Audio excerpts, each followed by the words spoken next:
Well, Shawn, I'm gonna let you introduce yourself.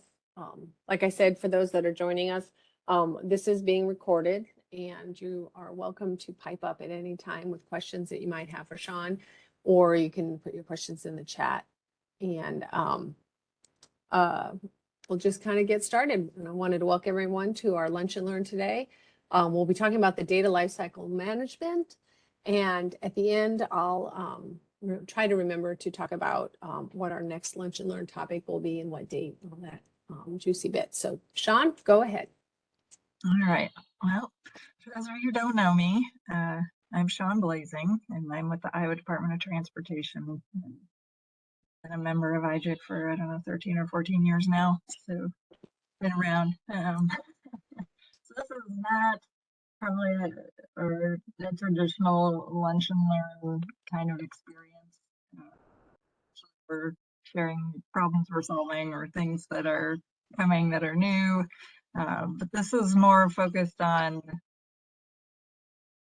how can we as a community build an enterprise data community in our organizations, or for those of you who are vendors or consultants, how you can help support this effort in the organizations you work with. And so I'm going to give you a little backstory, but also I'll move to the next slide. There we go. So this all kind of came about almost a year ago now. I was on a panel with a bunch of other DOTs, and we were watching all these presentations from all these different software vendors that all said that they had all the things figured out for how we can do enterprise data, integrate our CAD and our planning and our GIS and our operations, data management. So it all plays together. And we'd been sitting through presentations all day long. The vendors couldn't see each other's presentations, but the DOT members and the Fed Highway folks did. And we got to the second to the last vendor, and it was one of our CAD vendors. And they were talking about how you get to construction and then you'll do your red line PDF and you'll sign your plans and then you'll carry on with your business. And I immediately thought, well, we're already doing that. So how are you carrying the data forward? Because if you're taking that data and you're doing a red line PDF, effectively the data stops. You know, for us as GIS professionals, can't do much with a PDF file. So I immediately shot off a note to one of my colleagues at Utah DOT, and I was like, the madness has got to stop. There's got to be a better way to get people communicating with each other. You know, I'm sure we've all dealt with the silos as we work with other people in our organization, trying to get data moved, trying to talk about procedures and standards and, you know, the best way to work together as a team across our organization. And so as we were talking through this, we're like, we really should get a peer exchange together. And so for those of you who aren't familiar with peer exchanges, in the DOT world, we usually work with Federal Highway, and they help us pull together people from a bunch of different DOTs across the country, and we basically all get in a room and we have a conversation about whatever the topic is. And so we set one up. It was a 4-session online peer exchange, and it was just the DOTs. We didn't invite any software vendors. We had some people from Federal Highway, and we had a couple of software vendors that were facilitated, but for the most part, it was just DOT staff, and it was from all across the organization. So we had people from planning, from our CAD design teams, we had people from construction, we had people from maintenance and operations, we had people from management, and we had a very candid conversation about how we can do a better job of making it so the data moves, so it doesn't become a red line PDF and go in a filing cabinet or an online filing cabinet somewhere, so we can actually use all of this great data that we're creating through all of our data life cycle for anything that we're responsible for. And then through that peer exchange, we actually developed a workshop from it, and we took that to the GIS for Transportation Symposium in April. So the peer exchange happened in March. The workshop happened in April, and then we were actually supposed to give a version of this presentation tomorrow, in Florida, but the people who are supposed to give it all got evacuated yesterday, so they are not sharing any of this information with our CAD community, but we'll try again next year.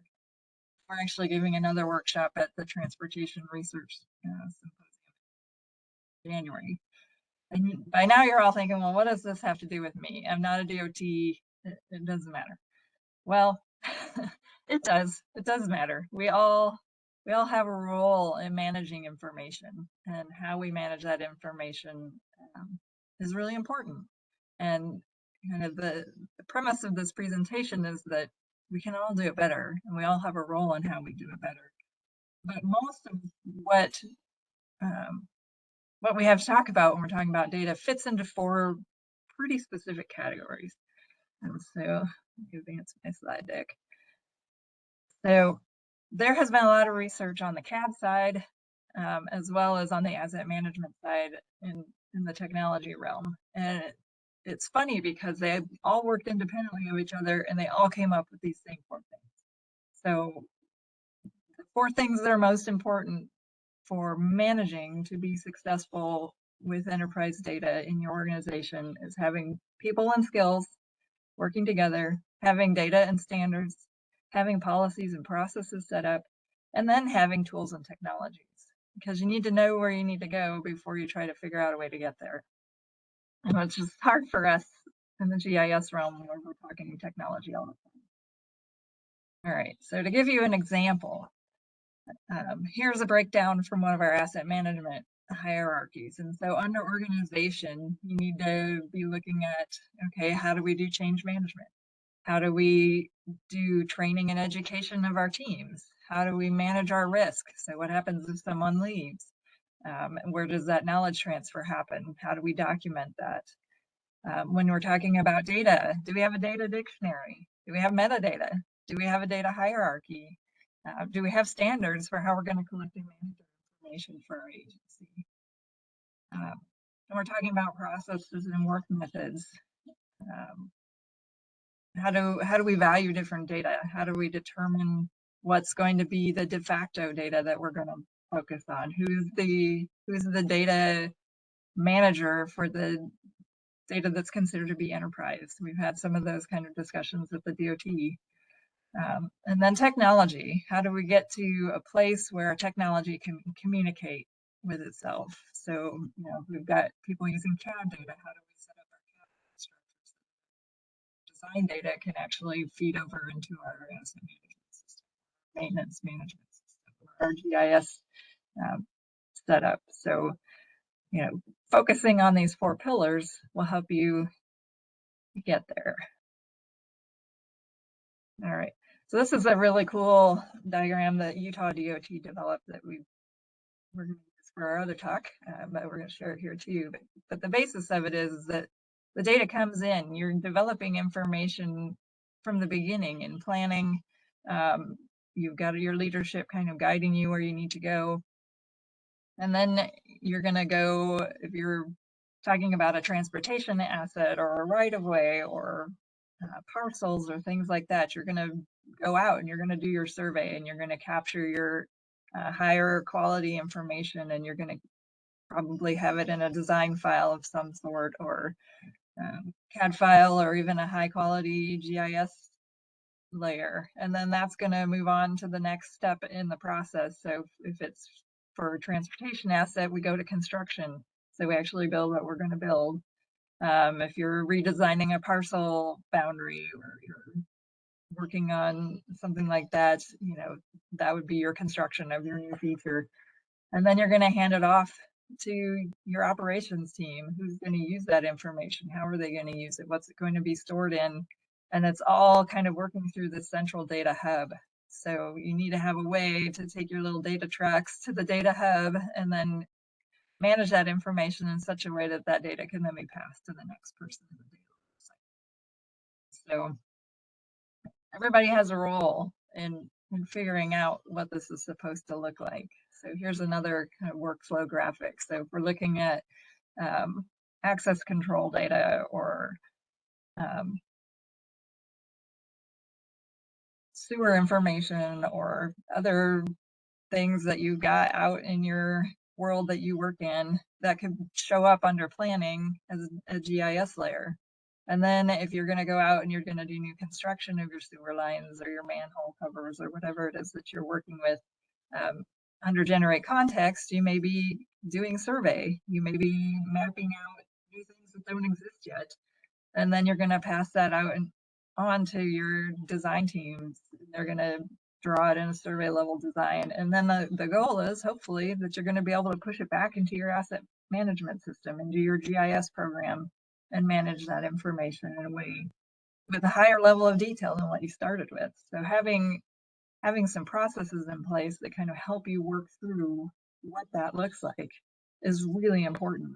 And that's where this enterprise data management conversation comes into place. You know, we all have things that we're responsible for every day, whether you're in city government, county government, regional government, or the state DOTs. We've all got information that we're working with. And if you're a vendor or a consultant, you know, it's your job to help us figure out how to do all of these things.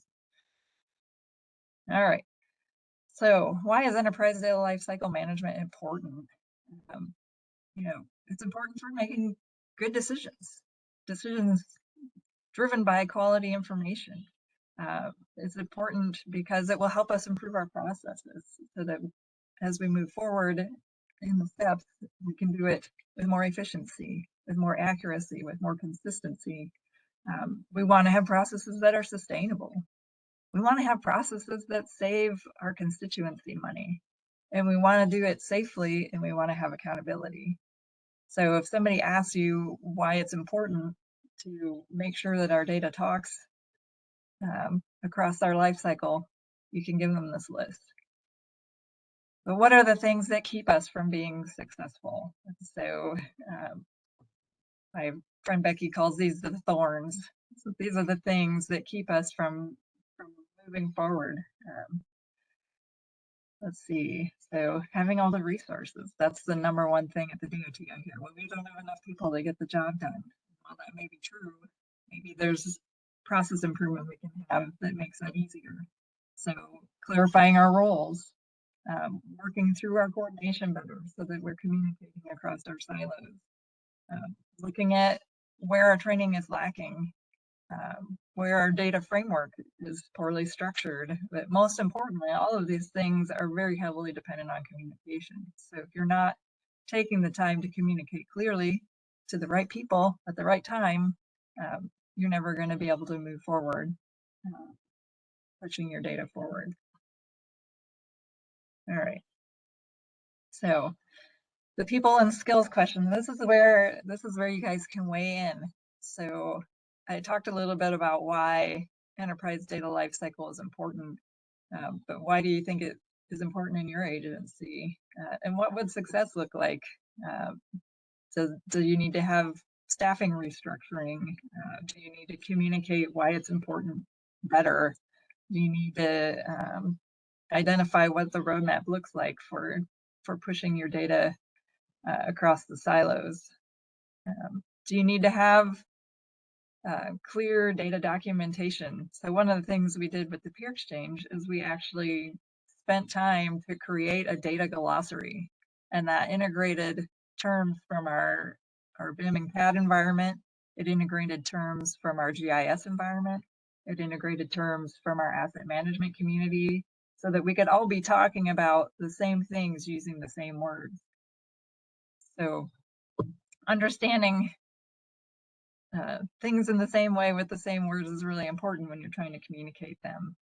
I can imagine, this is Micah. I was just going to say, I can imagine having to do an exchange of some sort really forces it to happen.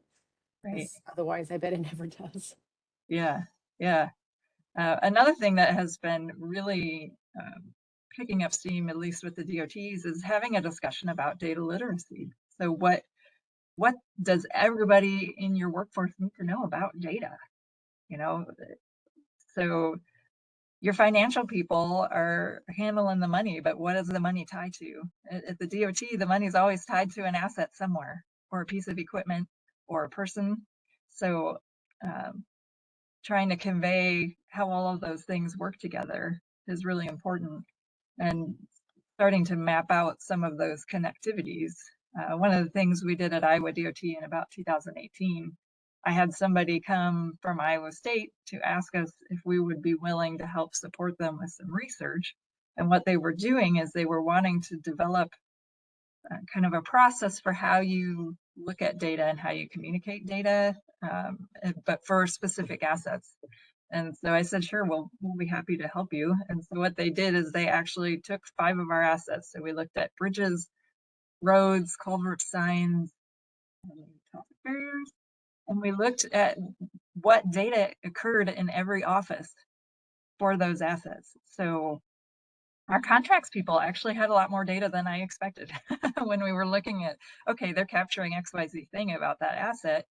How do we carry that forward so that when it gets to the next person in line, which was our, I think it went contracts and then it went to construction, but it all came from our design team.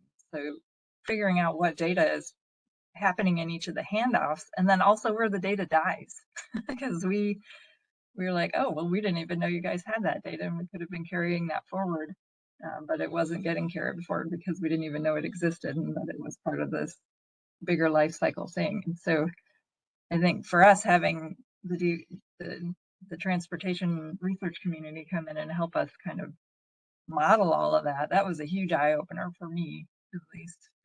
I think for our management team, although at the time we weren't ready to push forward with figuring out how to solve some of those problems. But knowing where your data pinch points are super important. Like where's the data falling off of the cliff? Where's the data turning into a PDF and now it's not a digital component anymore? The only way to kind of work through that is to figure out who has the ball. And so that's where that data literacy is really important, so that everybody knows that their piece of the data is a really important part of this data movement that we're happening. So does anybody else have thoughts about, some of the things that can hinder us and support us on the people and skills side?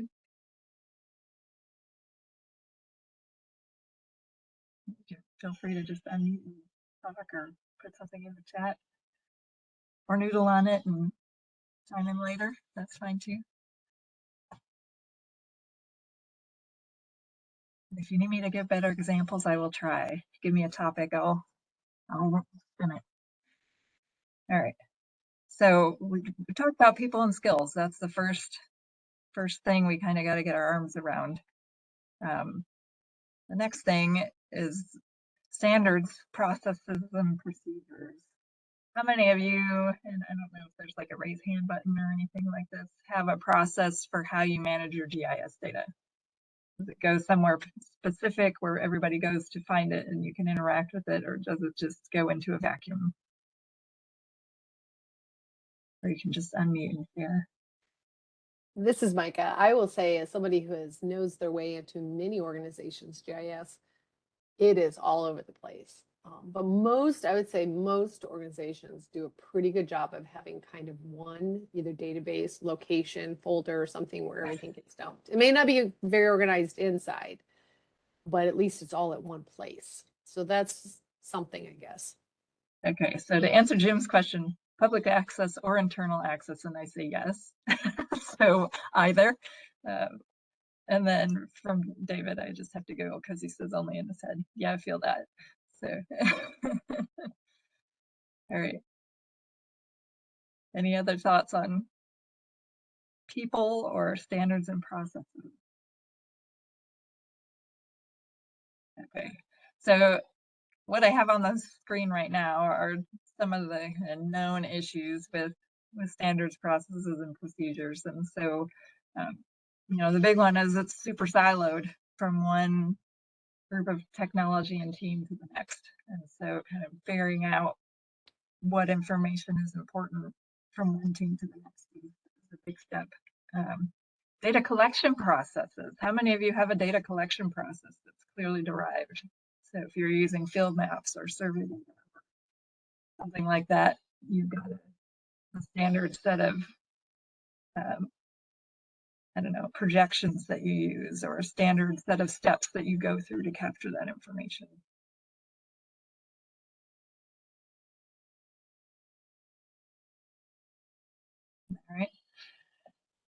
Let's see, how about metadata? How many of you are using metadata to actually define what your data is so anybody else who needs to use it knows where it is and what it is?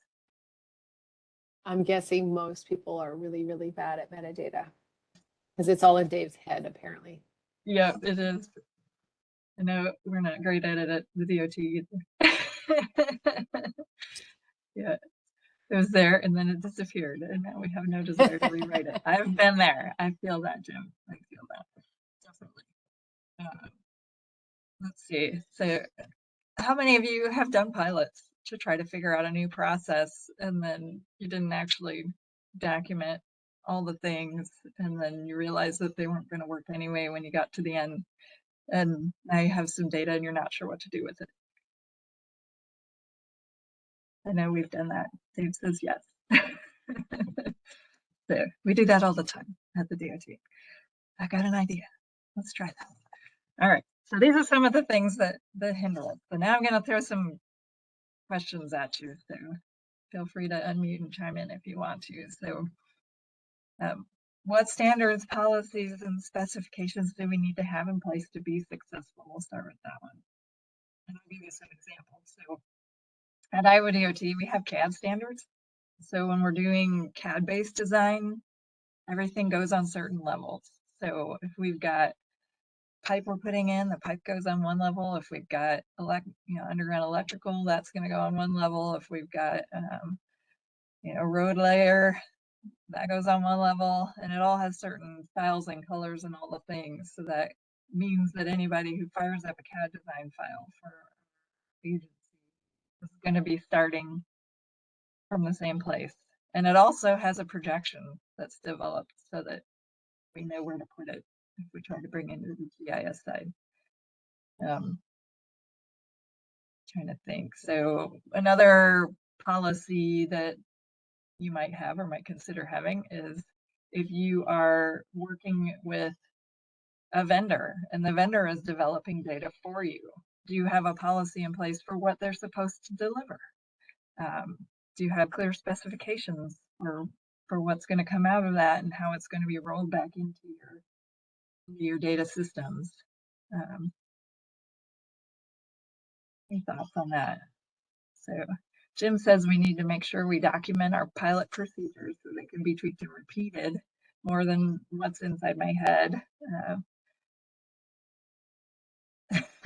And I fully agree with that. All right. So how do you successfully roll out new things? So if you've got a new policy, how can you be the most successful at rolling those out across your team, across multiple teams, across silos? And then who guides those processes and how should that be communicated? So, any thoughts from the group?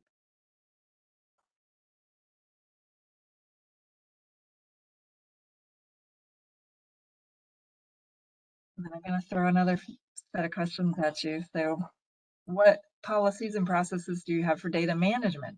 Do you have data quality standards? Is somebody checking QA/QCing the data that's coming in from other people? Do you have a data governance document? I talked a little bit about our CAD standards. Do you have policies across your agency that support enterprise data management? Are you guys the only ones creating data as the GIS people, or are there other entities that are creating data that's valuable to the agency?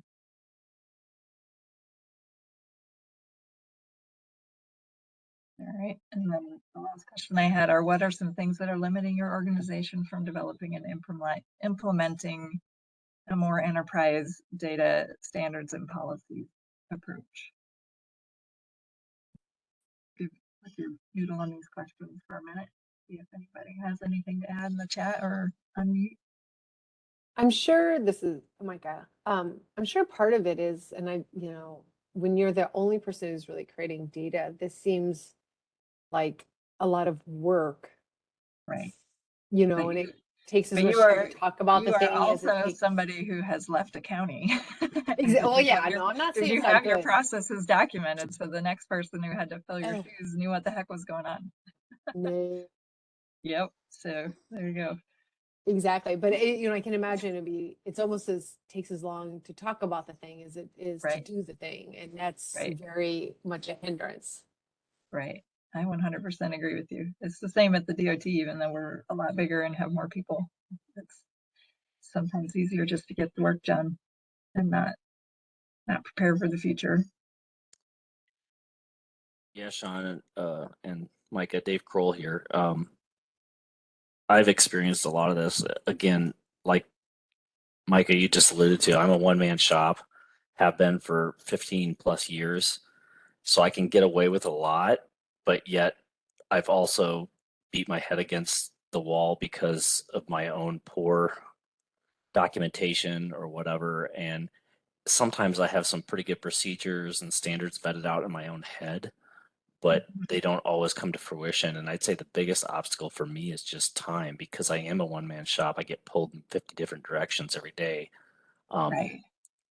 so I think that sometimes leads into it. I mean, I remember back to some of Patrick's metadata workshops, and I'm just like, this is great. This is fantastic, but who Right. has time to do this? Exactly. Yep. Um, but I've kind of short circuited most of that.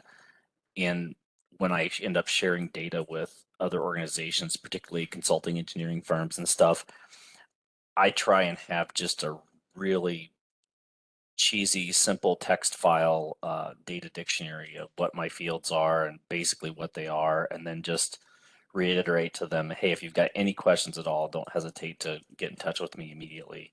Yeah. Because, I started out in the engineering world as a CAD tech, and when I first saw organizations that had good CAD standards, I was blown away. I was like, that's crazy. I want to work for an organization like that. You know what I mean? Yeah. But but what I found, even organizations like the best example I have is Des Moines Public Schools had, this is 22 years ago, had fantastic CAD standards, but none of their consultants, including the engineering firm I work for, adhered to them. So Right. they didn't put enough teeth in their contracts that thou shalt put this on this layer or whatever. So I don't Right. know. Yeah. But at IODOT, we actually provide them the CAD shell with Right. all of the layers built out, and Which is it's fantastic. written into the specification that they have to use that and provide information.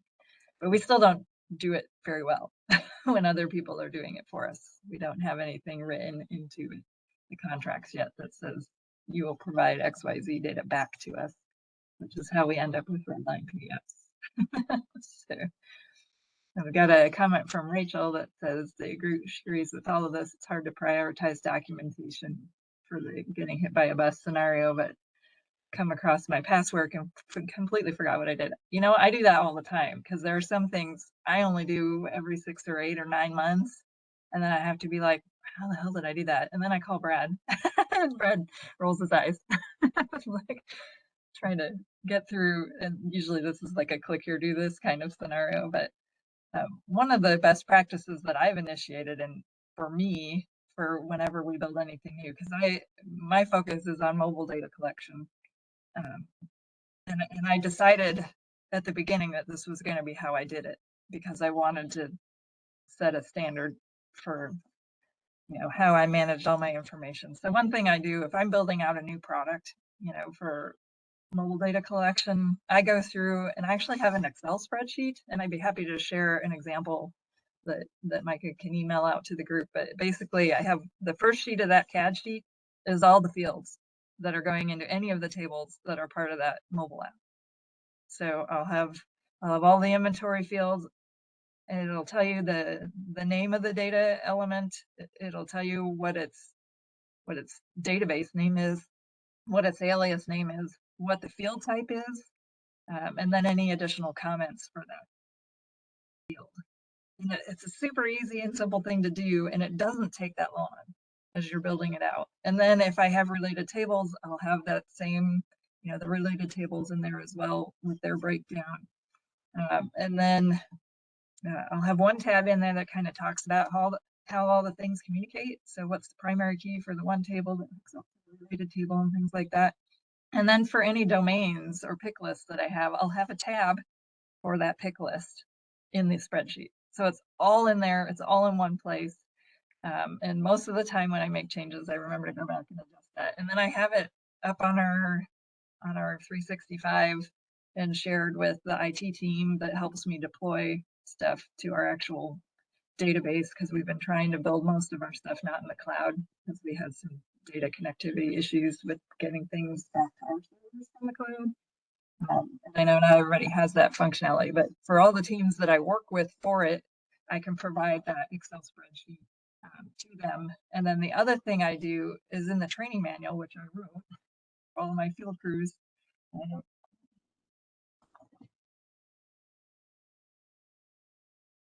Thing is a mammoth because I've been building it over the last 6 years. But our training manual, one of the things that I do in the training manual for every one that I put out. So when the field goes out, it tells you the field name, it tells you what the pick lists are, and then there might be like a comment about what that data element is. So my field guys have that when they go out and do the data collection. That's just something that I have set as my standard for anything I build, because it makes it easier for all the teams that I work with when I'm building this stuff out. And it also helps me remember what we have in the database so that when I get questions, because I do all my own support and I do all of my own training, and it's a lot of work. But I decided that I needed to have those things in place to make it easier for the people that I support and the people that support me. So I've made that a priority, but it does take time. It takes a lot of time. But when you're building it up front and it's all happening at the same time, then you've got it. So yes, that's one of my recommendations for you all who are one person shops. And I effectively am too when it comes to building stuff out. I do a lot of my own database design. I actually build the apps and all of that, and I do all the training and support for them too. So I feel that I just am lucky that I have a one person IT team that helps me build stuff when I get stuck, and I've got Brad I can call down the hallway when I forgot how to do something. So anyway, we're all here to support each other so we can find ways to make life easier for us. I think we should all not be afraid to reach out to the rest of the IGIC community. And like I said, I'm totally willing to share my little Excel spreadsheet and one of my little data dictionaries for anybody who wants to see them. Okay, so now we've talked kind of about the policies, processes, standards, and the people. The next one is the fun one. It's the one we all like, but it's the one we can't get ahead of ourselves with the technology. And so here are some of the issues that we know. So lack of metadata. I alluded a little bit to this lack of centralized databases. So if stuff's in the cloud, it's in the cloud. And it's harder to make that available to other people to use. Lack of clear workflows for how we leverage that technology. Lack of being able to work across our silos with our technology, because CAD data is different than GIS data, is different than an asset management system or things like that. And then lack of that training and time. I am struggling with ArcGIS Pro. I know I'm not the only one, but I feel like I am some days, swimming in the deep end without any pool noodles, trying to keep my head above water, figuring out this technology, trying to learn how to do dashboards, trying to learn how to do all the new cool things and field maps that we want to be able to do that we know is implemented, but we have no idea how to use it. So, trying to keep up and generate that time to do our training that we need so that we can keep up, and to train others to know things as well as struggle. So here are the questions with technology. So what are some of the biggest limitations for working across data silos or just working with data in general? How do we align and integrate our standards, across our agency that we support? What can we do as one-man shows to help make the process better? And how do we keep up? So feel free to chime in on that. I'm going to advance the slide, but I'll come back to this here in a second. But here's just a small list of some of the different softwares that the DOTs use to do their job. So as I was working through that, it was making my head pound because just trying to figure out how to do and use all of these things is super overwhelming. And my focus has been on the construction and operations side and trying to figure out how we do, e-ticketing with 100 different providers that are bringing us gravel and, other things, and how to manage the design files when they go to construction so that we can actually get some high quality data back out. And how do we leverage that data on the operations side, because they built this thing and now we've got to maintain it for the next 20 or 30 years. And so how do we do our inventory and inspection of that information? And can we leverage the inventory that comes from construction to do that? And how do we take it all into our GIS systems and use it on our servers or in our cloud-based system? And then how do we do asset management of it? So how are we doing performance measures? How do we know if the stuff that's out there is performing the way we hope it does? So that's trying to wrap your brain around all the technology and all the systems and all the things that happen across your organization can be super overwhelming. So how do we keep up? And how do we open up those conversations? This is where I'll let you chime in.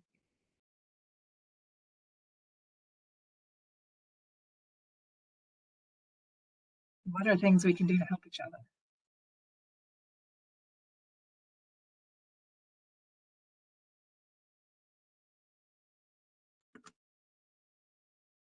One thing I would like to see is some kind of a repository of resources where people could just throw their samples there and someone can throw through them. A lot of this stuff is available, say, like through Esri communities. Mhm. But I'm probably not the only one who thinks that sometimes the official templates are just very overwhelming and maybe overly complicated for most of the needs that I have. And so I'm much more interested in seeing what other communities, organizations, levels of government are doing in areas where I'm working. And I'm hoping with our new website that this will be something that we can do, or maybe it's just as simple as having a Google Drive space, something like that. And once again, though, metadata about what's there is important too, so we know what it is. But always making sure, I see that a lot in Slack and in emails, people throwing out questions and not being afraid to say, how is someone else doing this? Yeah. All right. Thoughts from anybody else? Chat has gotten quiet, but no, this is all very kind of big picture, conceptual. So Stan commented about using a universal file type that different softwares are required to play with. I think some of the software platforms are getting better at opening some of that up and making it so that things can communicate better. I know that the Autodesk world and the GIS Esri community are doing better at making it so that things can talk back and forth. Unfortunately, we're not an Autodesk user at the DOT, so that's kind of a drag. So we still struggle. We do a lot of data translations, so we use some ETL tools, so converting things from a CAD to a GIS and back, but again, that requires some metadata and understanding projection files and things like that as well. All right. So now I'm just going to share some kind of best practices that came out of the peer exchange for each of the different topic areas, and then I'll open it up again for additional comments from anybody or questions or thoughts. So the first one is focused on people and skills, and it looks like I have 2 slides on this. Some of the things that came out of the peer exchange in the workshop is making sure that there is some clear data literacy. So if you have to work with other people, manage data that you need or that you give data to, having some clear data literacy so that everybody understands what they're looking at and how to use it. what you guys can do to make that data transfer clear and easier. Having clear roles and responsibilities. So, you know, I know a lot of you are out there in your one-man shop or your 2 or 3 people, but looking at ways to work some of the responsibilities in the job description. So finance people have a role in how they manage that information and make that available. Using your soft skills. So that means talking to people, asking questions, not being afraid to understand the processes of other groups. And I spend a lot of time doing that because I'm on the digital delivery team for the DOT. So I'm working with our bridge team and our design team and our construction folks, and we're having super deep in the weed discussions about how we start managing some of this information. That requires understanding each other and understanding our processes and having some conversations, and that's hard. I'll be the first to say that. Knowing who the business owners are so that you know who to go to answer your questions. Having some knowledge management. So yeah, Dave, you're the one-man shop guy. What happens if you decide to retire or you get hit by a bus or, you know, decide to stay in Germany or whatever the case may be? Having some of that knowledge management stored, taking the time to do the data dictionaries for what you're building and to document some of your processes. It surprisingly doesn't take as long as I thought, because that's one of the things that my intern and I have been working on, is trying to, you know, for our map process, for the maps that we put out for our teams out in the field, you know, what are the steps for doing that? So we started to document as we build out new things, because I recognize I am a finite resource, and if I'm not there, all the people who depend on me are pretty much screwed. So I have started documenting some of my processes, and it does take time, and I do pick it up and set it down and pick it up and set it down until I get to the end. So, you know, I think having a little grace for yourself with the knowledge management and documentation is important. Identifying single sources of truth for the data. So you manage some data, I manage some data. One of the things we've struggled with at the DOT, because I've built out what I consider enterprise systems that are open, that are consumable for other softwares and things to use. And we have a couple teams in our agency who don't see it that way. So while I maintain the culvert database for the agency and the traffic, I have a couple of teams who don't see that as enterprise data, despite it being the only database we have for that information. Having clear ownership of the information that's out there is important. Doing some risk management, so again, documenting stuff and making it clear where those things live so other people know. And then you can build data for a project, but we want to get to the point where we collect it once and then this kind of gets into that data life cycle. Who's the original source of data for that information, and how can we consume it and use it over and over? Moving to data and standards and processes. Having CAD standards, David commented how great they are. Taking the time to figure out what should go where and having a discussion with the teams who actually do that is important. Documenting how you're going to govern your data, documenting specifications, making sure you have things written into your contract language that says you're going to get data back from the people who are building it for you. Super important. We're finding that is one of our major issues right now at the DOT. Having a common language. I talked about writing the data glossary. I am happy to share that glossary with any one of you. We actually have it out on a website so anybody can see it. So I'll share that web link with Micah as well. Having metadata standards, having consistent communication, all things that are useful and important for success. All right, tools and technologies. So how do you prioritize competing ideas and needs? Identifying processes to do that.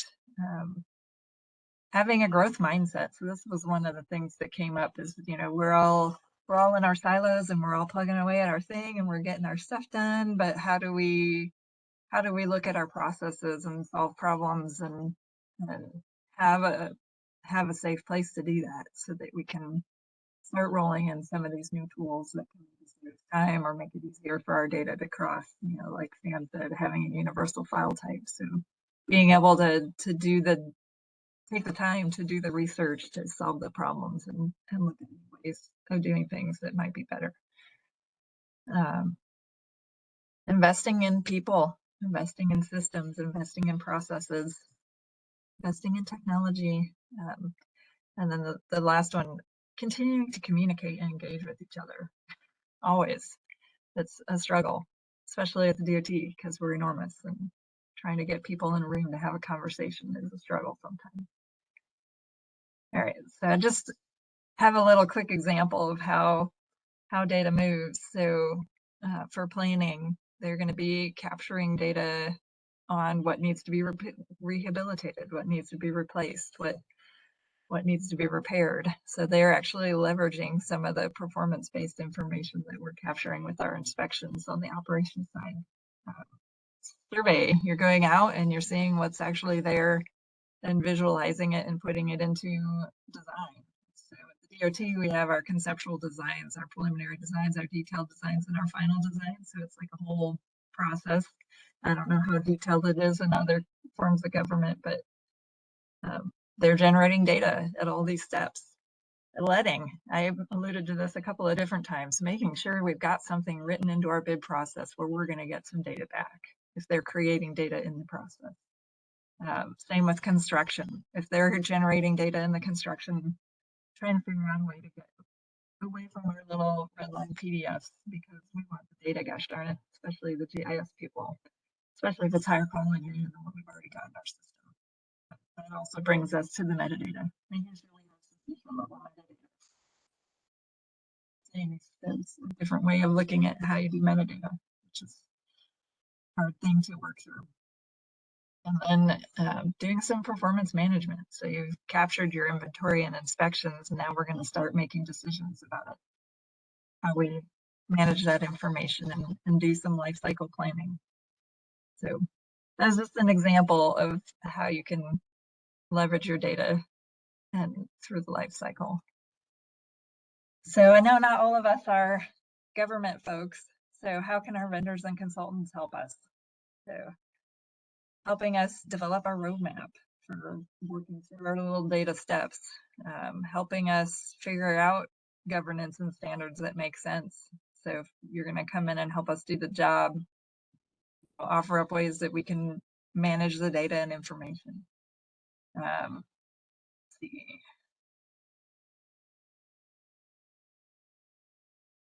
Working in some work days into the schedule that allow you to get feedback from the government folks on the different projects that you're doing so that we can make sure that we're capturing the information we need to capture through the process. One of the things that came out on our side is that the government folks don't always know what they need when they start.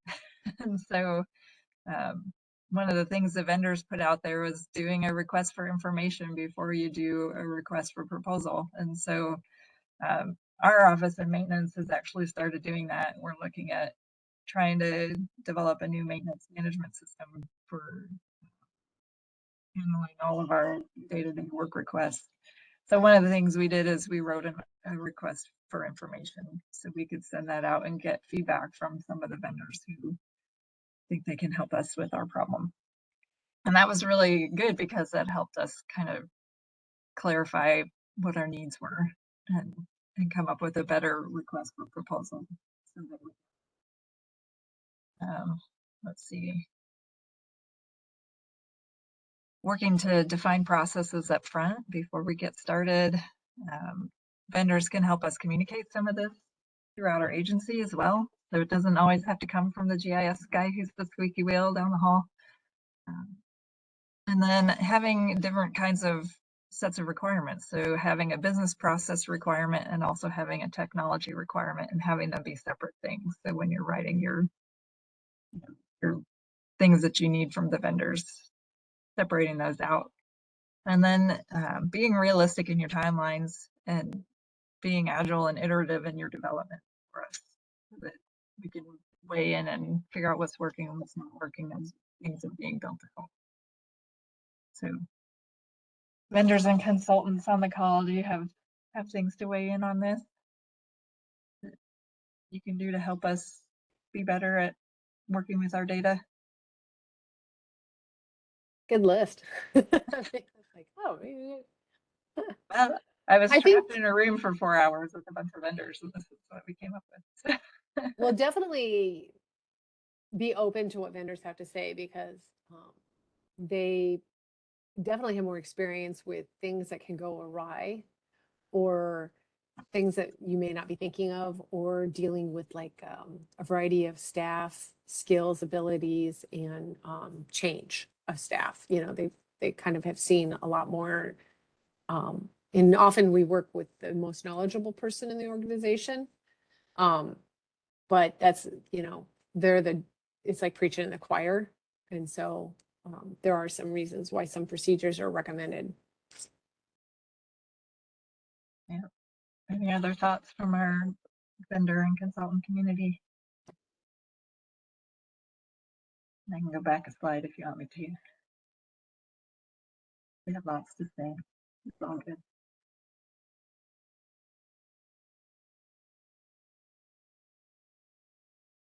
All right. So my last 3 slides, I think, are just kind of a wrap up for what we learned from our peer exchange and our workshop. It's just some things to think about when you're talking about enterprise data. So clearly defining your why it's important that we break out of our silos. As a GIS person, especially if you're a lone GIS person, you're going to have to be making this pitch for why we need data to come to you from other parts of the agency. It's important and useful. So figuring out what your pitch is and figuring out ways to make it relevant. You know, you have to come up with the right story to share with the right person to convey your message. Really working to think outside of your silos. So looking for enterprise focus and how you can do that data management. And as you're starting to have those conversations, define with a clear roadmap for delivering information across the silos and having people assigned to help with that. Communication is key, and I've said this a few times already during this presentation, but everybody has a role, you know, and trying to convey that as you're communicating is really important, and making sure that people are getting trained and understand what their role is. So that I think is on this slide. So staff know their role. Being a master facilitator, so if you do end up doing kind of an agency-wide data plan, having somebody who's responsible for facilitating that. I talked about this a little bit with staffing. Is continuity is an issue. If you are the only GIS person and you know all the things and they're all in your head, you know, start blocking out an hour here and there when you don't have fires to put out to start doing some of that documentation. Making sure somebody in your office knows where all the things are and knows where to look. So if you do the documentation, they know where to go to find it. Having some governance policies, having some documentation. Let's see, so yeah, the guidance documents. So here's a list of some different kinds of guidance documents. Add standards, data quality standards. That's one thing we're struggling with. Having a data governance plan for the agency is another thing that we're working on. Having clear processes, knowing what training needs to be done to support staff in their data literacy. I love this create space for innovation because it's easy to just keep muscling through and trying to get stuff done the way you always do it, but there's always going to be a little bit of space for innovation. And as we get these new tools that we're all struggling to keep up with, you know, taking the time to identify a problem you want to solve with the new tools that kind of pushes you out of your comfort zone to go solve that problem. Let's see. I think it's important to set limitations too. Identify what what you can do and what you can't do if you have the data or don't have the data that you need to answer questions. And then identifying that if you're working through a data lifecycle process in your agency, knowing that it's going to be a long-term thing. Like I know, I don't know if it was the city of Des Moines or Urbandale, one of them was hiring an asset manager to actually start looking at the data. So I think it's important to have a clear plan and have a long game. None of this stuff happens overnight. It all takes time and resources and people and funding to be successful. So we actually came up with steps for success. So if you're looking at enterprise data or data integration across silos, figuring out who your champion is going to be is really important. Having some clearly defined policies, identifying your roles and responsibilities in your agency, define what data is going to be part of that enterprise data plan, because not all of it has to go. Developing data dictionaries, data governance, data specification standards, metadata, data quality. And again, I really love the idea that Micah had of having kind of a repository of things that you can share, because my glossary I glean from a whole bunch of other people to make it. So I'm happy to share it with you all if you need to be able to clarify the language of this discussion about data. And then revisit steps 2 through 5 over and over again until you kind of get it figured out. And I was looking at the digital delivery plan for the Pennsylvania DOT. Their plan is a 5-year plan. They're on year 2. This is not something that happens quickly, especially in bigger agencies, but having a plan and starting is really important if you're trying to capture data and work outside of your silos. Figuring out what your enterprise tools are going to be. Again, I showed you that technology list. There's a lot of different opportunities to be had with the technology, but it's no easy feat for any of us to keep up with it and learn it and figuring out what's going to make the most sense.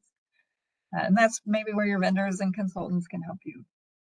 And then the last thing is kind of defining performance indicators. How are we doing? Are we capturing the right data? Are we able to answer the questions that we were hoping we were going to be able to answer with that information? Have some accountability for doing that. So with that, I will open it up for discussion. If people have thoughts about data and things IGIC can do to support that, or ways that we can support each other, things like that. Feel free to unmute and share your thoughts. Hopefully I wasn't super out there for all of you that you found something useful. You're just reminding us of the parts of our job that we're like, that we all hate. Digitizing and cartography is in database management. It's way more fun than writing about it. Yeah, it is. I 1000% agree with you, Micah. But we are right at 1 o'clock, so I know we're gonna have to cut it short here pretty soon. But I do want anyone, if you see Shawn's email there, you probably know my email because I'm always bombarding everybody. But if you do have any suggestions, especially as related to the website, we're in the process of doing that right now, and Shawn's also on the website committee. We would definitely welcome any thoughts or reactions. With that, I'm going to let everybody go unless anybody has anything else they want to pipe up. Yeah, I'll send out the slide deck, but I'll also send out the website where we put all of the resources from the peer exchange and workshop. It's got the glossary and some other useful tools and examples and stuff. And if anybody wants to see one of my little Excel spreadsheet things that I do for my data that I mock up, I'd be happy to share that if you do it. I'll send one out to Micah to put out to the group. Fantastic. Our next IGIC Lunch and Learn will be on Wednesday, October 26th. The topic, I think, I don't have the exact topic nailed down, so I'll wait for an email reveal for everybody, and we'll be in touch. Thank you so much, Shawn, for doing that. Appreciate it. Like I said, hopefully it was useful. Do you want me to stay on for a minute? We can. Nope, I'm going to actually end this meeting. Okay. So everybody have a wonderful Wednesday. All right. Thanks, Micah.